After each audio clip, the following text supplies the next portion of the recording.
Once we've got to the stage now where we're light on the tee, we've got this sharpness, this ability to split and move quickly off to go get the ball, we've seen what's coming, we've tracked the direction and the trajectory of the ball into the zone, and we're clear about where that zone is, and we're going to line things up to hit it. The next part is then that our tempo of movement and timing of movement to that specific moment needs to be as accurate as possible.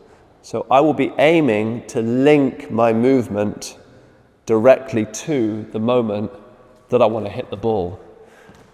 And that means that myself and the ball are kind of coinciding at the same time in the same moment, and when my foot hits the floor and my racket hits the ball, that's all happening at the same time as well.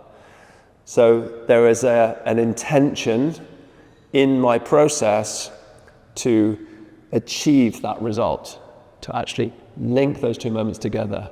It's not enough to say, well, I've seen the shot, I've tracked the angle, I'm moving to the ball, but I'm going to be there too early and then hit it. That's not going to be successful. It's not going to be efficient. So movement efficiency, as well as everything I've talked about, is just probably the biggest part of it, is how consistently the player lands and hits and essentially coincides movement, ball striking and recovery in a loop.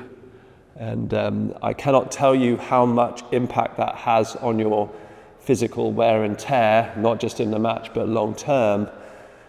If your timing of movement is consistent and you are the majority of the time arriving and hitting, you're never really stood on the floor very long.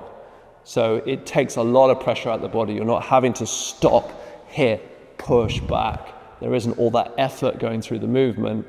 Plus there's multiple other benefits about momentum into the shot and options to hold the ball and so on. But from an efficiency point of view, if I can link my movement to arrive at the same moment that I put my foot down and hit the ball, it just makes the whole thing so much easier, because I can just go hit, recover, out. And it's that efficiency of in and back and in and back that makes it so successful.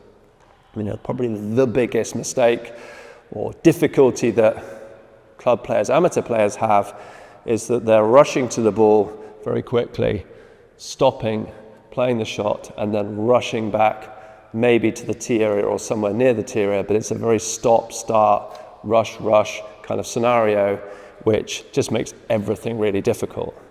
Most of the time, if I'm working with an amateur player, beginner player, junior, whatever it is, the movement timing, once we have some kind of foundation, that will be the theme for the next, forever, but certainly for that next period of development. Because if they're not on time, there's no point in giving them a beautiful swing or trying to develop certain shots. Yeah, once they're on time, and that is, they understand it and they've got that consistency, it's actually very easy, relatively, to link in all these other elements. So this timing of movement, this arrival point, plays such a big part. And you can practice this with very cooperative boast and drive routines. You work with your partner, just an easy boast round. You can play the boast nice and high on the front wall, around the service line, and just practice just linking the movement up, tracking the ball and linking it up to just arrive and hit, stepping and hitting each time you go through to the shot. And can you get that pattern in and out these two corners as you come to play your shot, to just keep coordinating in, bang, and back out again. Always on time, always smooth. Use those repetitive, structured routines. Drop and drive also works really well.